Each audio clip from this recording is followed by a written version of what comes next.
자리에서 일어나서 그 살아계신 하나님을 찬양하며 높여드리며 나아갑시다.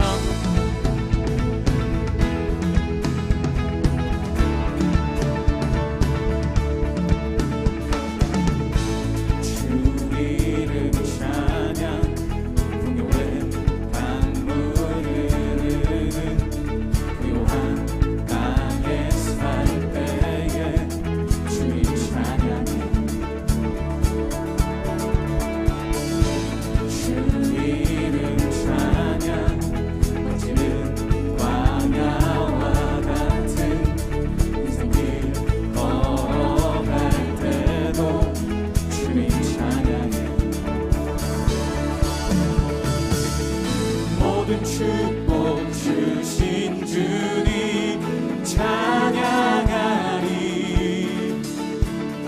어두운 날이 다가와도 나 외치리.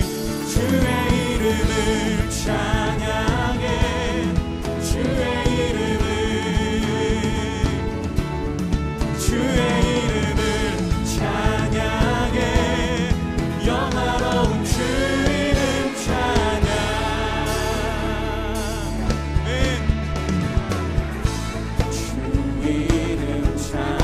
햇살이 나를 만물이 새롭게 될 때 주님 찬양해. 주 이름 찬양. 가는 길 험할지라도 고통이 따를지라도 주님 찬양해. 모든 축복 주신 주님 찬양하리. 어두운 날이 다가와도 우리 함께 선포합시다. 주의 이름을 찬양해. 주의 이름을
다시 한번 선포합시다.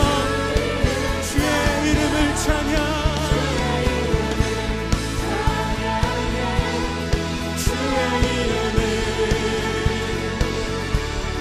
주의 이름을 찬양해.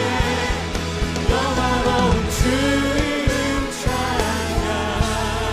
할렐루야. 가장 높으신 이름. 예배 자리에 나온 모든 중동부 친구들 환영하고 축복합니다.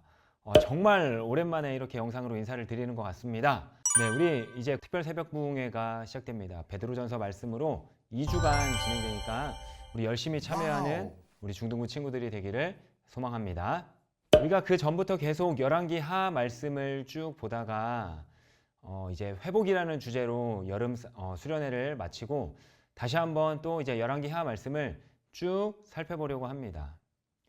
특별히 오늘 말씀 여러분 잘 기억하면서 함께 들어보고 또한 그 말씀을 내 삶 가운데 적용해 봤으면 좋겠습니다. 요즘 목사님 둘째 딸이 너무나 잠을 안 자려고 합니다. 어떻게 해서든지 늦게 자려고 좀 아둥바둥 하면서 안 자려고 애를 쓰는데, 목사님 생각 같은 경우에는 잠을 좀 일찍 잤으면 좋겠는데 이 20개월 된 그 아이의 인생이 정말 많이 피곤한가 봅니다. 그러다가 잠이 들면은 제가 그 잠든 모습을 보면서 한마디를 하죠. 뭐라고요? 너는 잘 때가 제일 예쁘다 라고요. 우리의 삶도 다 비슷한 것 같습니다. 제가 중학교 때를 생각해 보면은 친구들과 대화 속에서도 좋은 학교는 들어보지 못했습니다.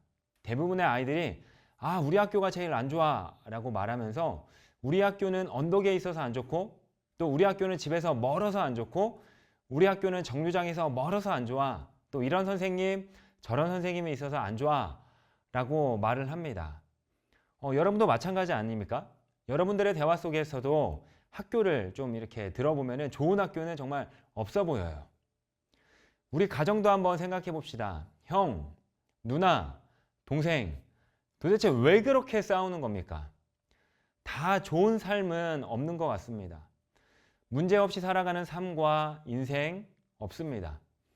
그리고 우리의 삶을 내가 노력한다고 해서 모든 것들이 술술 풀리면은 마냥 좋기만 할 텐데 또 그렇지도 않는 것 같아요. 내가 전혀 예상하지 못한 곳에서 문제가 터지고 또 나를 긴장하게 만듭니다. 무슨 말이냐? 그렇기 때문에 우리의 힘으로는 좋은 세상을 만들 수 없다 이겁니다. 우리가 다 가졌어도 말입니다.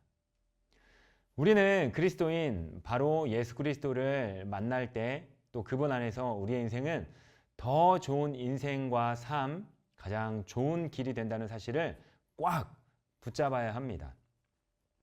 우리가 다시 열왕기 하로 돌아왔는데 오늘 본문에 나아만이라는 한 장군이 등장하는데 이 사람도 똑같습니다. 나아만, 이 캐릭터 자체가 사기 캐릭입니다. 사기캐. 사기캐가 뭡니까? 상대적으로 강한 캐릭터를 이야기하지 않습니까? 예를 들면은 막 공부도 잘하고 외모도 뛰어나고 인성도 좋고 말도 잘하고 집도 좋고 돈도 많고, 그러니까 모든 것들을 다 갖춘 캐릭터, 말도 안 되는 것들이 다 붙은 캐릭터입니다. 뭐 하나 빠지는 것 없이 모든 것들을 두루 갖춘 사람, 이런 사람을 사기캐라고 이야기를 하죠. 이게 바로 나아만입니다. 나아만 장군. 나아만은 군대 장관입니다. 군 최고의 사령관이며 왕의 절대적인 신임과 권력을 갖고 있는 실세였습니다. 실력도 갖추었고요. 또 집안에서 종을 부릴 수 있는 넉넉한 형편이었습니다. 1절을 살펴보면은 아람 왕의 군대 장관 나아만은 그의 주인 앞에서 크고 존귀한 자니 이는 여호와께서 그 전에 그에게 아람을 구원하게 하셨음이라. 그는 큰 용사이나 나병 환자더라. 그는 큰 용사. 이 한마디가 나아만의 모든 것들을 통합하여 말해주고 있습니다. 이 나아만은 왕뿐만 아니라 자기 집에 있었던 그 여종에게도 존경을 받던 사람입니다. 이런 그에게 치명적인 약점 하나가 있었습니다. 바로 자신이 가지고 있던 이 사기캐의 장점을 다 덮어버리는 치명적인 약점이죠. 그거는 그가 바로 이 나병을 앓고 있었다라는 것입니다. 그래서 1절 마지막에 그는 큰 용사이나 나병 환자더라 라고 소개를 하고 있는 것이죠. 나아만을 생각해 보면은요, 다 좋습니다. 그런데 이것 하나가 흠이다라는 건데 이 흠이 너무 크다라는 것이죠. 누구도 그의 아픔을 해결해 줄 수 없는 것입니다. 이때 성경에서는 새로운 한 사람을 등장시키면서 그의 아픔을 해결해 줄 수 있는 해결사를 등장시킵니다. 바로 이 나아만 집에서 수종들던 어린 소녀 계집 종입니다. 이 소녀는 이스라엘 땅에서 아람 땅으로 끌려온 종입니다. 어찌된 일인지 평소부터 나아만에 대하여 존경과 애정을 갖고 있었습니다. 왜? 이 여종이 나아만의 피부병에 대하여 관심을 갖고 마음을 쓰고 있었기 때문에 어떻게 하면은 이 나아만 장군의 그 나병을 고칠 수 있을까? 도움을 줄 수 있을까? 생각을 했던 것이죠. 이 모습을 보면서 이 여종도 나아만 장군을 평소에 존경했다라는 것을 우리는 알 수 있는 것이죠. 이 어린 소녀가 나아만에게 선지자 한 사람을 소개시켜 줍니다. 3절입니다. 그의 여주인에게 이르되 우리 주인이 사마리아에 계신 선지자 앞에 계셨으면 좋겠나이다. 그가 그 나병을 고치리이다 하는지라. 여기서 이름은 언급되지 않았지만 3절에서 그 선지자가 바로 엘리사라는 것을 열왕기 하를 조금만 읽어본 사람이라면 알 수 있을 것입니다. 그리고 빠른 속도로 모든 일들이 전개됩니다. 여종이 나아만의 아내에게 엘리사를 소개하고 나아만은 또 그거를 듣고 아람 왕에게 다가가서 이스라엘 땅에서 온 소녀의 말이 이러이러합니다 라고 그 아람 왕에게 말을 전합니다. 그리고 그 즉시 왕은요 또 문서를 써주면서 그 문서와 함께 금, 은, 의복을 들고 이 나아만 장군은 이스라엘 땅으로 떠납니다. 그런데 이 이스라엘 왕의 반응은 굉장히 쎄합니다. 지금 아람 왕이 자신을 곤란하게 만들어서 전쟁을 하려고 하는구나 라는 이 착각을 하고 있는 것이죠. 여종의 말을 듣고 그 말이 소망임을 확신하며 이스라엘로 온 나아만과 굉장히 대조적인 모습입니다. 이 하나님을 섬기는 이스라엘 왕에게서 겸손함, 이 모습이 자연스럽게 흘러나와야 하는 건데 이 이스라엘 왕에게서 교만한 모습을 보는 것이죠. 사람을 죽이고 살리는 일은 하나님이 하실 것이고 나와는 아무런 상관이 없습니다 라고 이야기를 하고 있는 것입니다. 당시 이 북이스라엘 왕도요 하나님은 안중에도 없다 보니까 또 엘리사가 그 고칠 수 있다는 사실도 알지 못하다 보니까 이러한 모습이 나오는 것이죠. 이게 바로 이스라엘 왕의 모습, 또한 이 모습이 이스라엘의 영적인 모습이었습니다. 오늘 말씀을 통해서 우리가 알 수 있는 것은 나아만 그는 사기 캐릭이었지만 그에게는 치명적인 약점, 나병이 있었다라는 사실. 이게 우리에게는 어떠한 의미일까요? 우리의 인생도 죄로 인해 부패하여져서 스스로 해결할 수 없는 모습에 빠져 있다는 것을 우리에게 알려주고 있는 것입니다. 나아만도 그렇고요. 우리도 그렇고요. 나아만의 나병이 우리 모든 인간이 죄로 인해서 스스로 그 힘으로는 도저히 빠져나올 수 없는 모습, 허덕이고 있는 모습을 상징적으로 우리에게 이야기하고 있는 것입니다. 오늘 예배하고 있는 우리 중등부 친구들에게 아픔을 또한 슬픔을 이야기해보라 라고 이야기를 한다면 정말 수없이 많은 말들을 저에게 이야기할 것입니다. 다 행복할 수 없고 또 다 좋을 수 없습니다. 분명히 이게 좋으면은 뭐 저게 안 좋고 또 뭐 저게 좋으면은 이게 안 좋은 이러한 모습들이 있을 것입니다. 이러한 우리의 삶 가운데 하나님께로 나아가 예수 그리스도 안에서 허락하여 주신 그 구원의 기쁨을 우리가 알 때 좋지 않은 상황이지만 죄로 물든 우리의 인생이지만 우리는 감사로 고백하는 삶을 살아가는 것이고요. 또 나의 삶의 가장 좋은 삶, 행복한 삶이라고 고백하는 그 하나님의 은혜를 누리게 된다는 사실을 여러분이 기억하시기 바랍니다.